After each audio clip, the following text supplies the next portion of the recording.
And to Kaduna State, where despite the challenges of insecurity, the State Investment Promotion Agency says its investment portfolio has increased by at least 35% in the last 10 months. The Executive Secretary of the agency, Nur Khalil, says the state has now attracted at least $4.2 billion in investment. He revealed this at a business breakfast organized by the agency to interact with investors in the state. Lupe Asom reports. Conversations here are centered around improving the economy of Kaduna State and making it more friendly for private sector investors.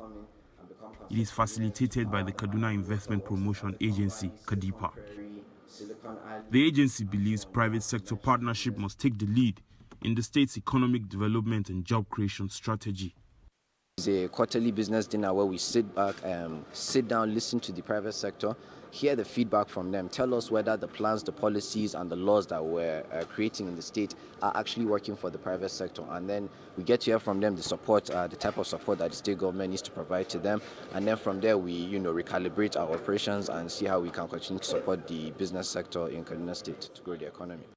The officials are pleased that the economy-friendly environment in Kaduna is attracting huge investment as well as generating a lot of revenue.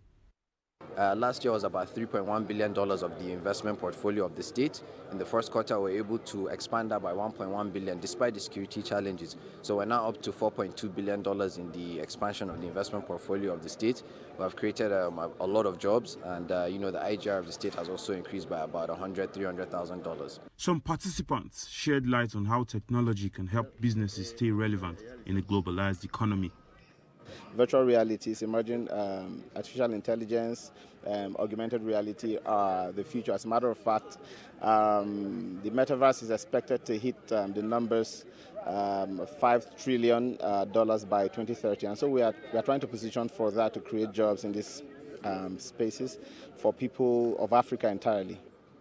The KADIPA authorities are hopeful that the resolutions reached at this engagement, when implemented, will put the state on an exponential economic growth trajectory. Lupe Asom, TVC News, Kaduna.